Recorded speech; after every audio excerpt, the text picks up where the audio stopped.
children as young as 7, forced to tear rope apart with their bare fingers, hour after hour, until the skin split and bled, not as punishment for a crime, not for work anyone actually needed done. But, get this, because sitting still, with empty hands and nothing to occupy them, was treated as dangerous. Dangerous enough to enforce with a whip, a locked door, and a withheld meal. That belief did not start in a Victorian workhouse. It is far older than that. It started 15 centuries earlier, in the middle of a desert, as something almost nobody alive today would recognize: medicine. A private, voluntary cure, invented by people trying to save their own minds.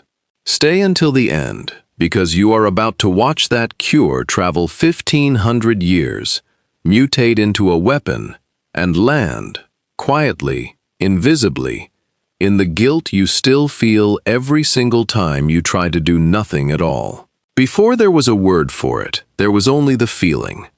Picture a farmhand, somewhere in the Roman Empire's dying light, sometime in the 300s. The harvest is in, the animals are fed. For the first time in weeks, his hands have nothing to do.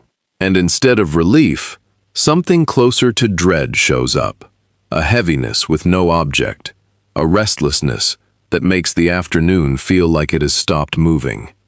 He has no name for it. Nobody does yet. For most of human history up to this point, that barely mattered, because unstructured time was rare. Work followed the sun and the seasons. Brutal at harvest, thin in winter, dictated by weather rather than a clock. Nobody had leisure in the modern sense.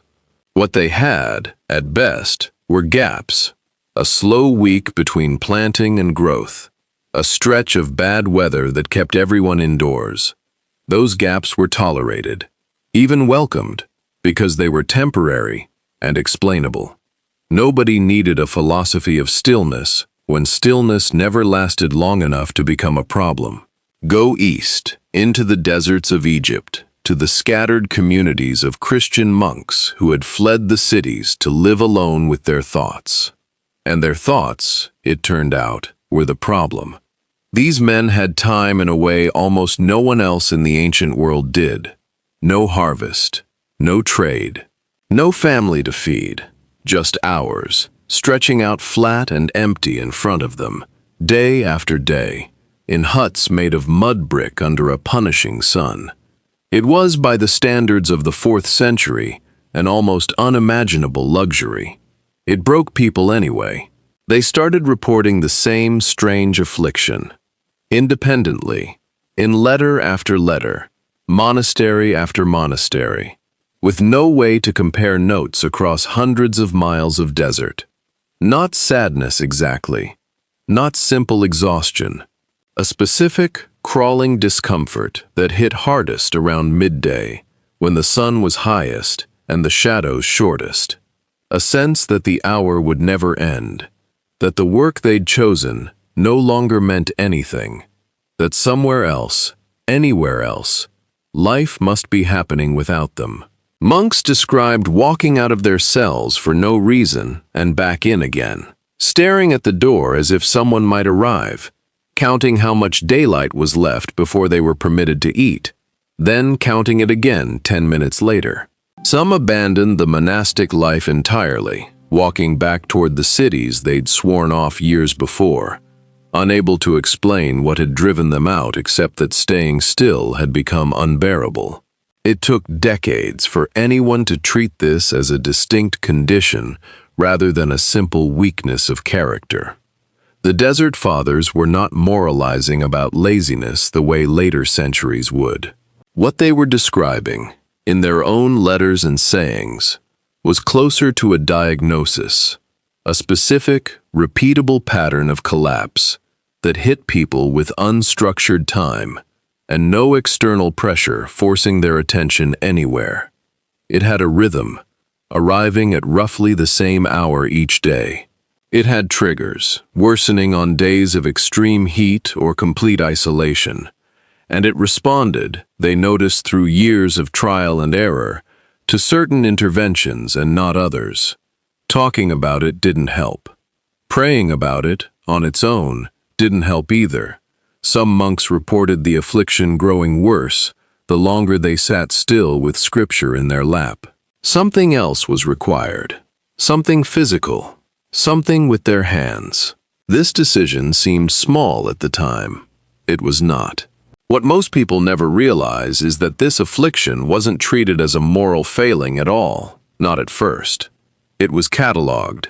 The monk Evagrius Ponticus gave it a formal name in the late 4th century, acedia, one of 8 core wicked thoughts he classified with the precision of a physician logging symptoms. He called its peak hour the demonium meridianum, the noonday demon, because sufferers reported it hitting hardest between roughly 10 and 2, with almost clockwork regularity. Evagrius didn't prescribe more prayer. He prescribed manual labor on a strict, unbroken schedule, because idle attention was the one condition the demon needed to survive. The fix, when it came, wasn't theological. It was procedural, and it came from the hands of the monks themselves, working alone in their cells, in the settlements of Nitria and Scetis, on the edge of the Egyptian desert. They wove rope. They wove baskets and mats, coil after coil, from palm leaves gathered along dry riverbeds and carried back by donkey. And here is the detail almost nobody knows. Some of them, once a basket was finished, would quietly unweave it, thread by thread, back into a loose pile of leaf strips, and start again from nothing, not to sell it. Not because a second basket was needed. The product wasn't the point. The uninterrupted motion of the hands was the point. Hour after hour, a physical tether keeping their attention from drifting into the flat, dangerous stillness where the noonday demon lived. Zoom out from any single cell, and the pattern repeats at the scale of the whole settlement. Visitors to Nitria in this period described walking past hundreds of huts, each one occupied by a monk sitting in the doorway with palm leaves in his lap, working in near total silence, all of them performing some version of the same repetitive motion at the same time of day, as if the entire settlement had synchronized itself around a single unspoken rule nobody had ever formally written down. It looked, from a distance, almost like a single organism, a community that had discovered, independently of any central instruction, that the surest way to survive unstructured time was to structure it so completely that no gap remained for the mind to fall through. Word of the technique spread between monasteries the way any practical fix spreads. Traveler to traveler, cell to cell, carried along the same trade routes that brought food and water into the desert. A visiting monk would ask why a brother's hands were never still, and the answer would be passed along almost as folk medicine. Idleness makes you sick, so don't be idle, ever, not even for an afternoon, not even when there's genuinely nothing left that needs doing. The basket itself became almost incidental. What mattered was that by the early 5th century, across a scattered network of desert communities, with no central authority telling them to, monks had independently arrived at the same conclusion, again and again, in isolation from one another. Constant, deliberate, structured labor wasn't just a way to survive the desert. It was medicine against your own mind, and the prescription had to be renewed daily, or it stopped working. Right now, this cure belongs to nobody. No law, no institution, no name written down anywhere except inside one monk's memory of what worked for him. That's about to change, and once it does, it never changes back. Comment your guess right now. How many decades do you think it took before someone in power heard about this private ritual and turned it into a rule everyone had to follow, whether they were sick or not? I'll pin whoever gets closest. A century later, an Italian monk named Benedict of Nursia took this scattered, informal folk remedy and did something that changed its entire trajectory. he wrote it down as law. Around 530 AD, in his Rule for Monastic Life, the document that would govern Western monasticism for the next 1,000 years, copied and recopied into hundreds of monasteries across a continent Evagrius had never set foot in, Benedict assigned monks a precise daily schedule, alternating prayer with a fixed block of manual labor, roughly 6 hours a day depending on the season. His stated reasoning, in the Rule's own chapter on the subject, was blunt. Idleness is the enemy of the soul. Benedict was not present for a single documented case of the noonday demon himself. He was writing decades after Evagrius's death, working from second-hand accounts and earlier monastic rules rather than from personal observation.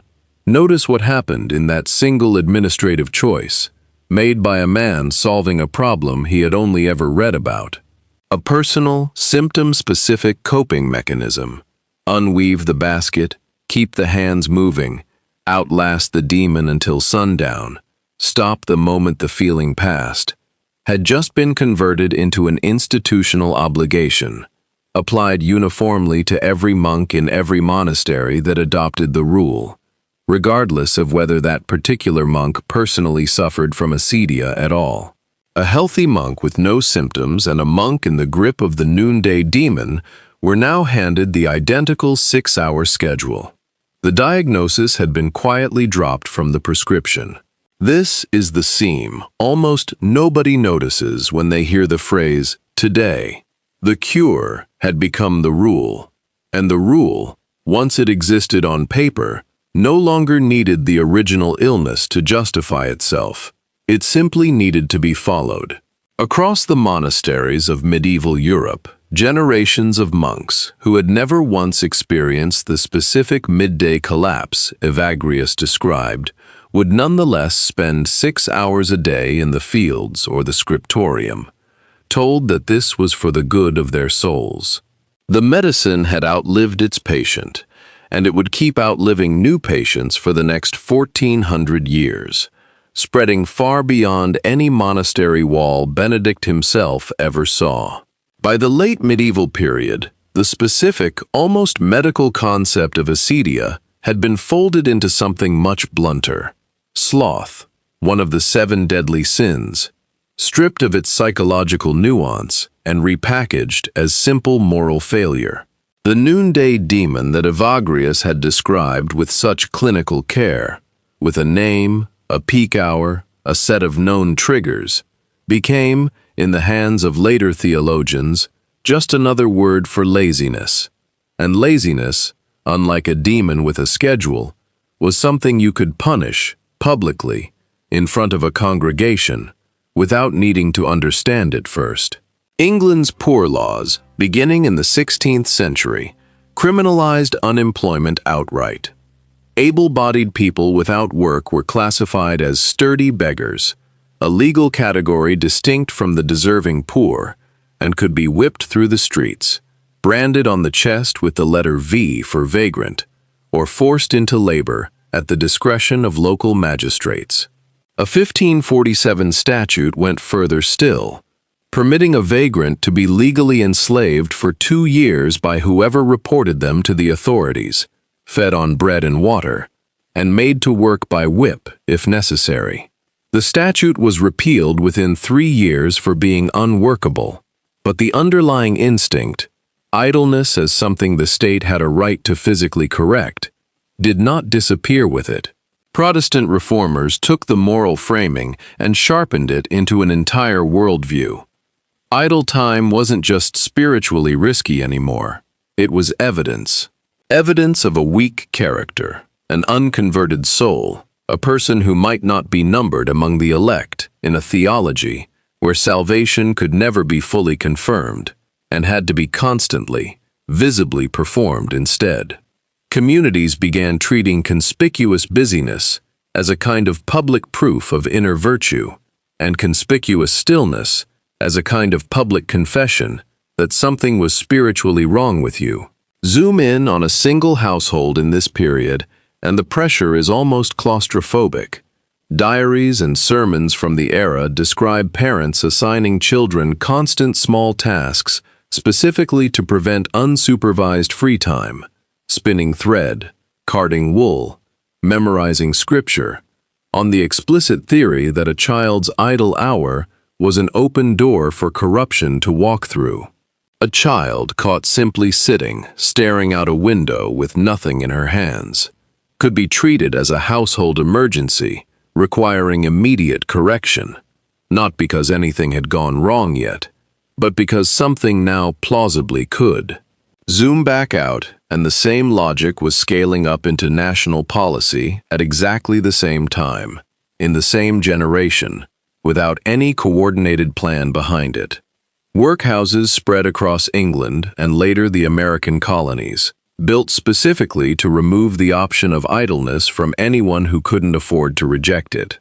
Children in these institutions were assigned labor as young as 5 or 6, not primarily for the economic output, which was often minimal, but because unoccupied children were considered dangerous, morally, spiritually, and socially dangerous, in a way that occupied children supposedly were not. And underneath all of it, quietly, the original diagnosis had vanished completely.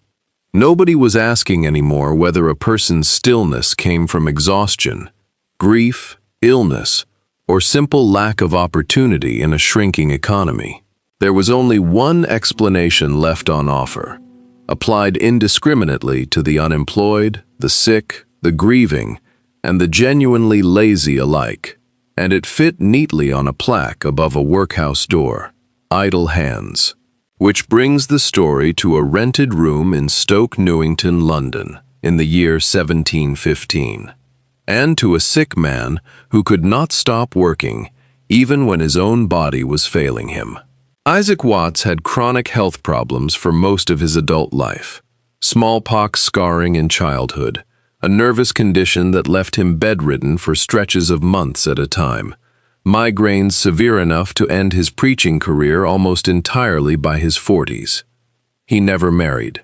He spent much of his adult life as a guest in the household of friends who effectively cared for him, unable to hold down the kind of settled position most ministers of his standing would have expected by that age. Dependent on other people's hospitality for a roof over his head well into middle age, in a century that had very little patience for a grown man who couldn't support himself.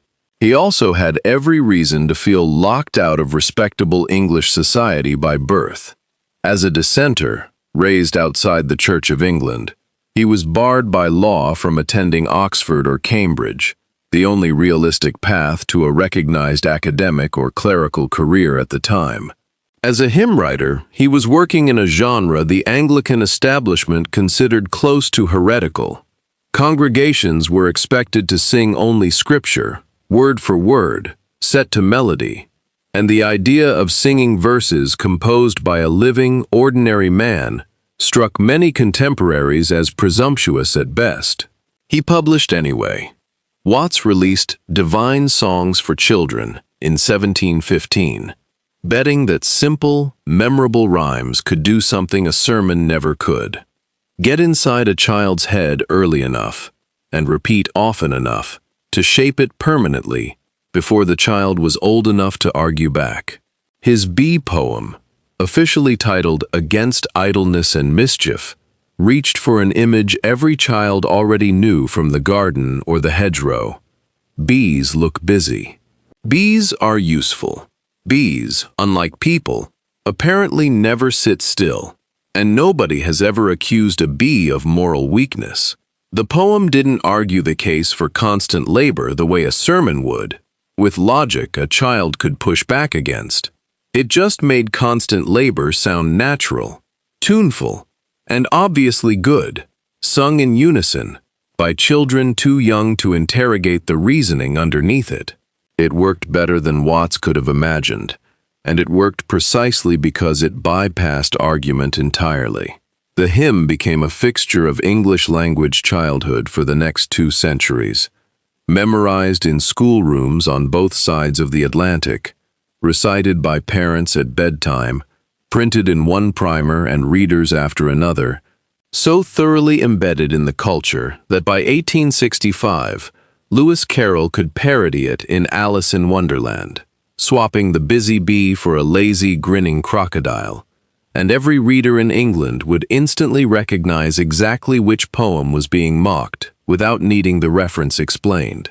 That's not a minor detail in this story. A parody only works when the original is close to universal, when the rhythm and the moral are so familiar that inverting them is instantly funny. By the Victorian era, Watts's warning about idle hands wasn't a poem anymore, tucked into an obscure hymnal from a sick dissenting minister nobody remembered. It was cultural furniture, sitting in the background of an entire empire's childhood. None of this stayed confined to the nursery for long, because the 18th and 19th centuries were about to hand the idle hands warning its most useful audience yet, the factory owner. Pre-industrial labor had followed the sun and the seasons, intense at harvest, slack in winter, governed by weather and daylight rather than by any fixed schedule. A laborer's day expanded and contracted with the year, and nobody expected otherwise. Factories destroyed that rhythm completely, and did it within a single working lifetime.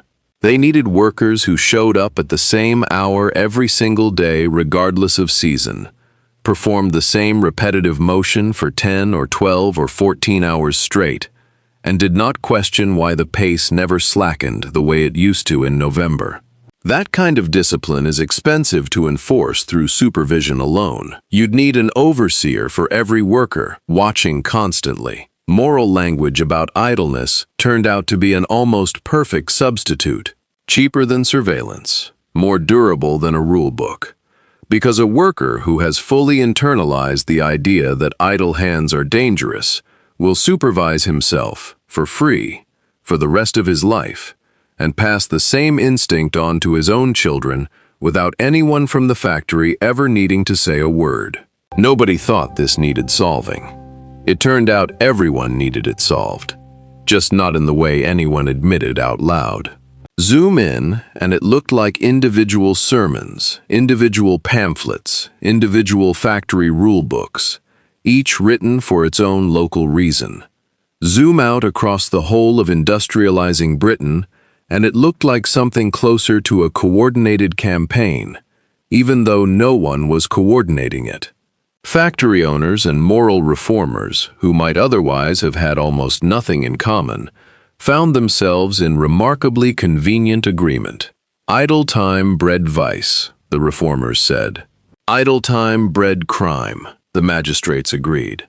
Idle time, left unchecked in a rapidly growing industrial city stuffed with displaced rural workers, bred exactly the kind of unsupervised, unpredictable poor population that unsettled the newly wealthy factory class funding both the reformers and the magistrates. The fix for all of it, from every direction at once, was more work, for more hours, starting younger, with less unstructured time between shifts than any generation before them had ever been asked to accept. It happened faster than almost anyone in the 18th century predicted it would. Within 2 generations, a rural population that had spent centuries measuring a working day by daylight and season was measuring it by a factory bell instead, and the moral vocabulary that once described a rare desert affliction was now applied, without irony, to a 9-year-old spinner who simply wanted 10 minutes to sit down. By the middle of the 19th century, the idle hands warning had stopped being a metaphor entirely. In England's workhouses and prisons, it became a literal, physical task, assigned by the hour, measured, and inspected.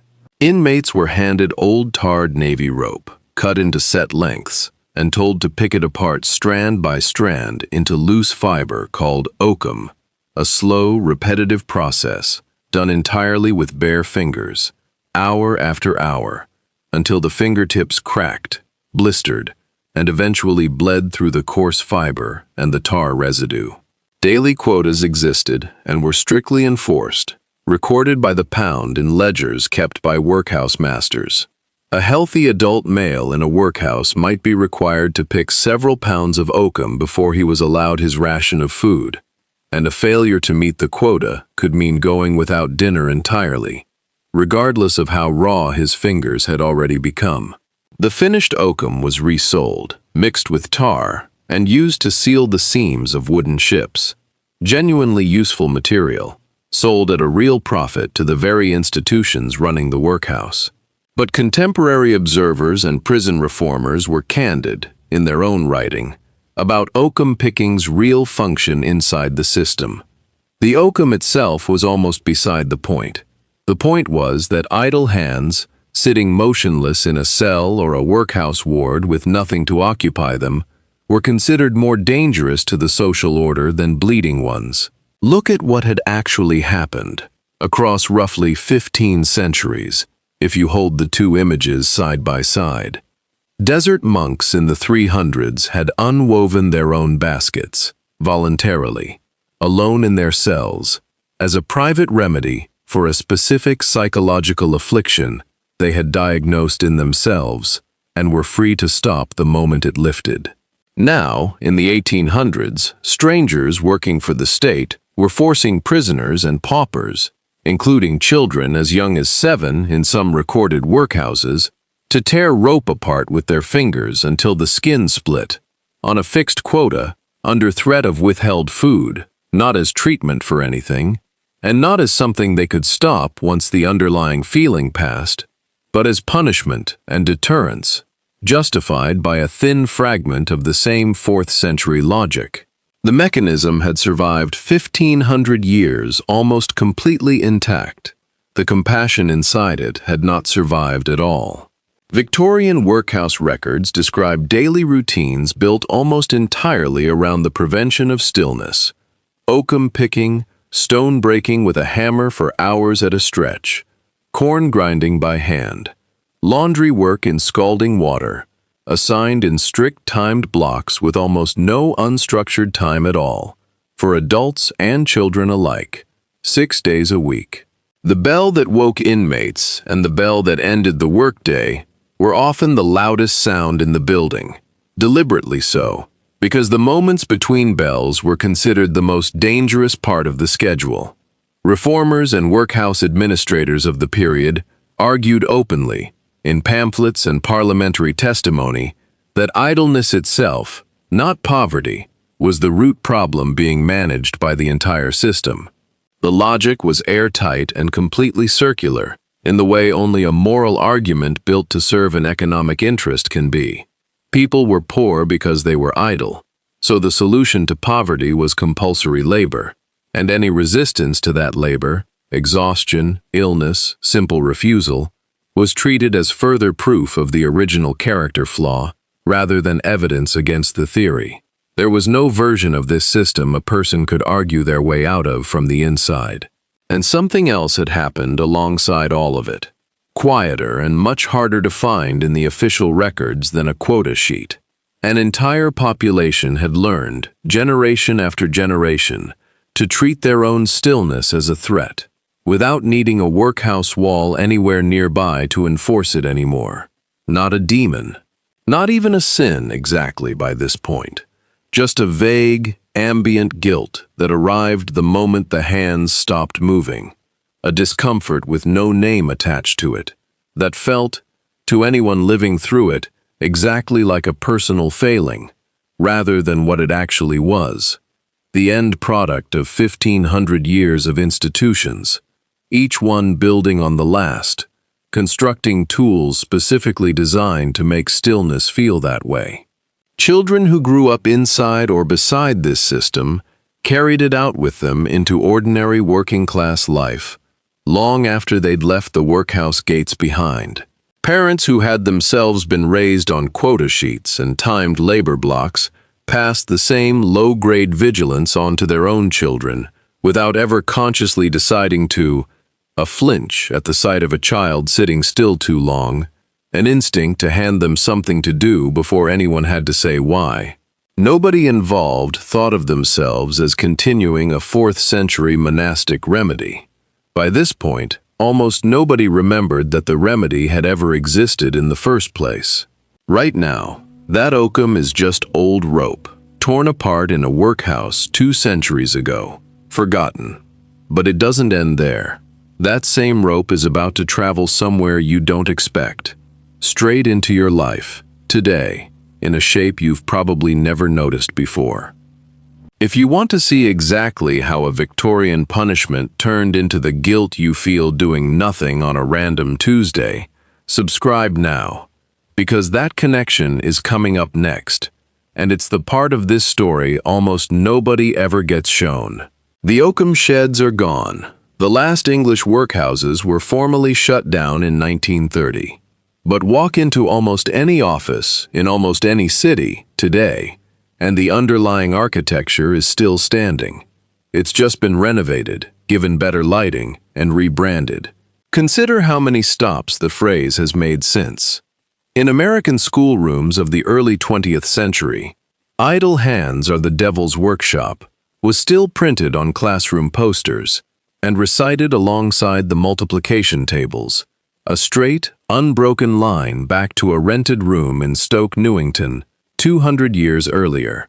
It shows up in advice columns through the mid-century, in factory handbooks, in military training manuals, always doing the same quiet work, converting a personal, unverifiable feeling of guilt into something that sounds like settled, ancient wisdom rather than a 4th century coping technique that outgrew its original patient by 15 centuries.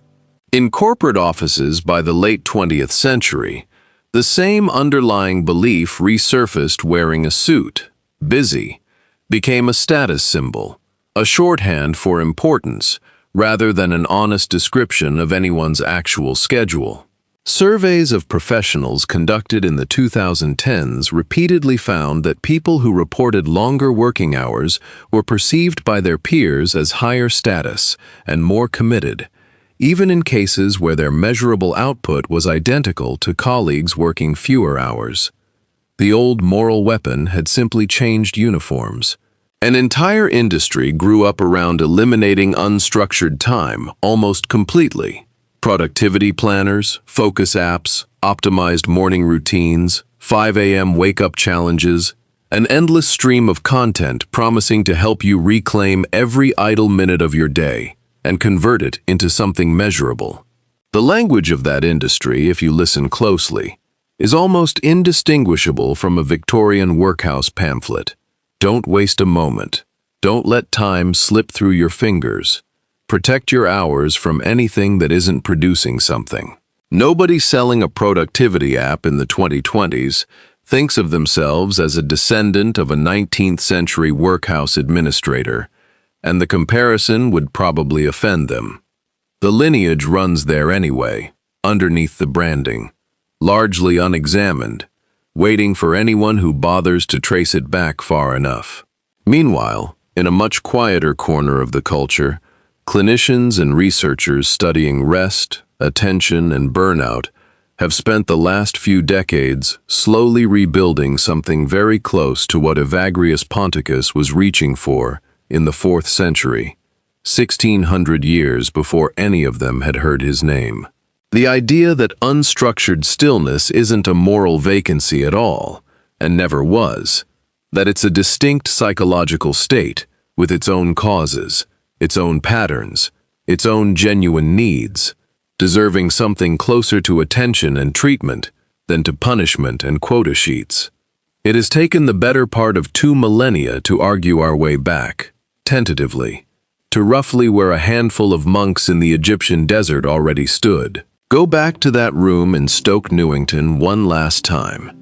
A sick man, 39 years old, who could not stop producing even while his own body was actively failing him, writing a lullaby about a bee that never rests.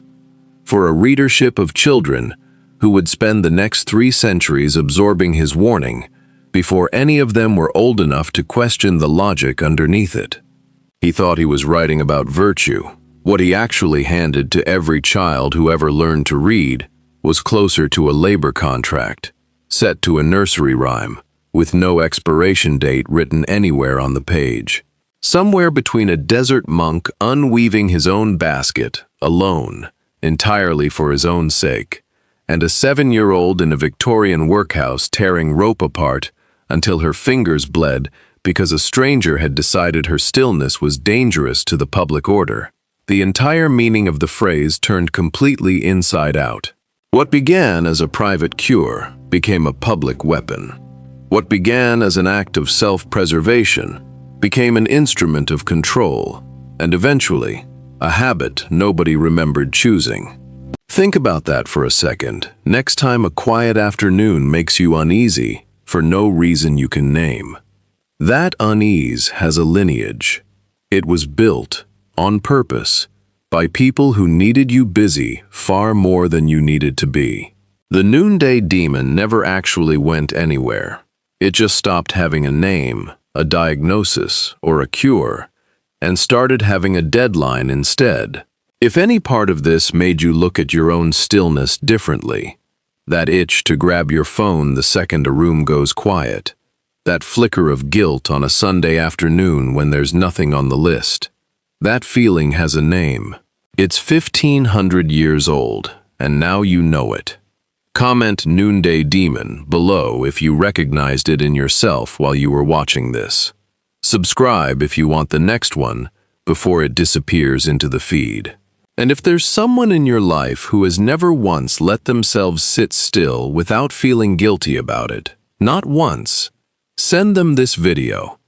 It might be the first time anyone's ever told them that feeling isn't a character flaw. It's just an old, unfinished basket, still waiting for someone to put it down.